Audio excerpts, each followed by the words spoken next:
Afghanistan falls to the Taliban as we approach the 20th anniversary of September 11th. Extraordinary times that we are witnessing. The crisis stirring up fears over terrorism networks gaining power again in the region and quickly. We are learning this morning that the CIA director, William Burns, secretly met with the Taliban's leader in Kabul yesterday.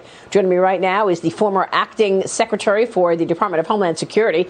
He is a visiting fellow at the Heritage Foundation, Chad Wolf. Chad, it's great to see you once again. Thanks very much for being here. The last time you joined me, we were talking about how the criminal cartels were pretty much in charge of who got into America. Now we can add one other group to the people who are deciding who goes to America, and that is terrorists and the Taliban.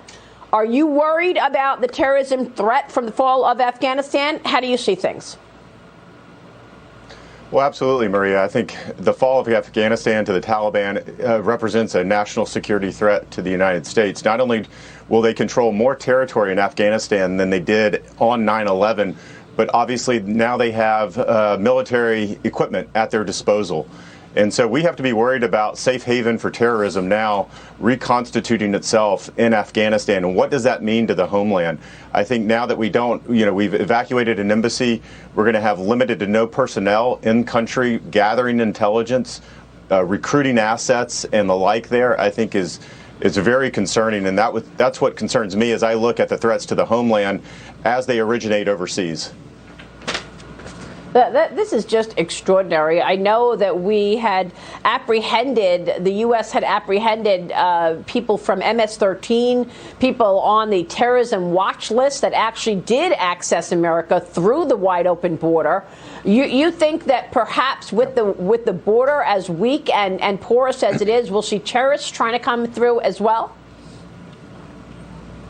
Well, I think we're already seeing that. What we know is that the Border Patrol apprehends about 125 different nationalities along that border almost every week and every month. The former Border Patrol chief left and on his way out indicated that they are seeing more and more suspected terrorists across that border every day, every week, and every month. So absolutely, we need to be concerned about that because whether it's the Taliban or other terrorist organizations that are looking to come to the U.S. to harm Americans, what they are seeing now is that there is a blueprint to get into the country illegally, and that's through the southwest border.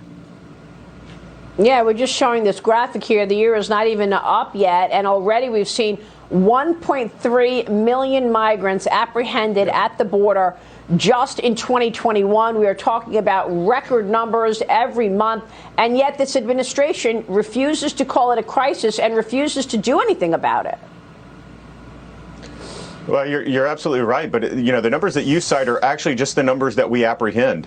So if it's 1.2, 1.3 thus far in this fiscal year, there's probably another 100,000 of what we call gotaways that we never apprehend. These are the individuals that can pay the cartels more and more money to cross them in areas that the Border Patrol is not in. So I'm more concerned about the individuals that we're not apprehending than the ones that we are, because those are the true criminals, suspected terrorists, and other individuals that actually want to come into the country that don't want to see the Border Patrol and to go into U.S. communities. Right, and we have many of them on camera ourselves. Our drone technology picked up a group of migrants running through a cornfield at night. The Del Rio sector doesn't have the proper number of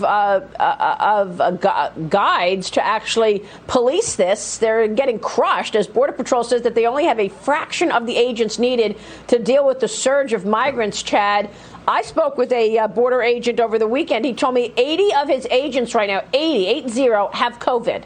Another 20 are in quarantine, so he's had to take a number of agents off the beat, and I know that's even with taking resources from other borders. I understand we've taken resources from the northern border with Canada.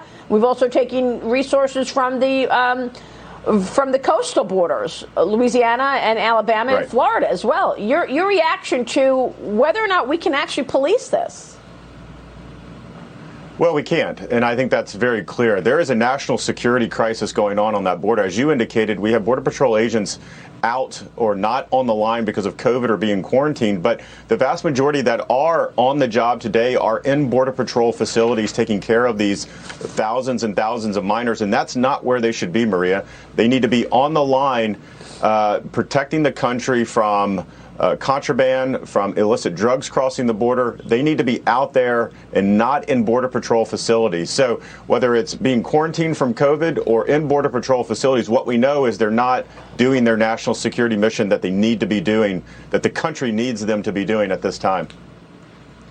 Well, it's just extraordinary. We are now in the 7th month of Joe Biden's presidency, and we've got massive, out-of-control fires in a number of places, the border, and, of course, let me end on Afghanistan. Chad, where do you think this is going? I mean, look, the president says he wants everybody out by August 31st. The Taliban is sending us a warning. The spokesperson for the Taliban said if the U.S. does not have all of its people out by the 31st, there will be repercussions. This will provoke a response, according to the Taliban. Well, I think it's crazy that we set a deadline, and even more so that we advertised it to the Taliban and others. So now they're holding our feet to the fire. It was the wrong approach. We needed to make sure that we get U.S. Americans out of there, embassy personnel, contractors, and everyone else before we withdraw. And to set an arbitrary deadline because you want out before the September 11th anniversary is it's the wrong approach. It's putting politics and public affairs in front of security and doing the right thing. So I think hopefully we relook at that. We make an evaluation as the 31st approaches, and if we don't have all our people out and it's not secure to get more and more out, then we need to stay beyond that date and continue to make sure that we get all Americans out of Afghanistan. Look, I know it would be really expensive and it'll be egg on his face, but shouldn't he just reopen Bagram Air Base, just as our reporters on the Jennifer Griffin asked Mr. Kirby, the spokesperson for the Pentagon? I mean, wouldn't that be the right thing to do so that we have the wherewithal to get our people out safely? Well, I think it was a colossal mistake to pull out of Bagram. That is a secure airfield from a terrain perspective, from a security perspective. You can control that. You can't control Kabul International Airport the same way. Whether or not we actually have control over Bagram or whether it's being overrun right now by Taliban is the question, and that's probably what DOD and the administration is looking at. So hopefully they decide what they can do, but whether it's Bagram or Kabul, it's making sure that we provide security, that we locate Americans, and we get them out of Afghanistan and instead of letting them be on their own to try to get to that airport.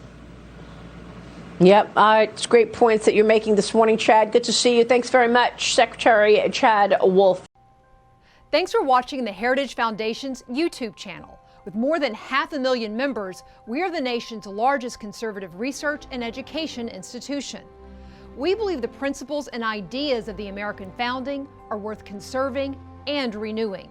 Please help us further our mission by subscribing to this channel and sharing our videos with your family and friends.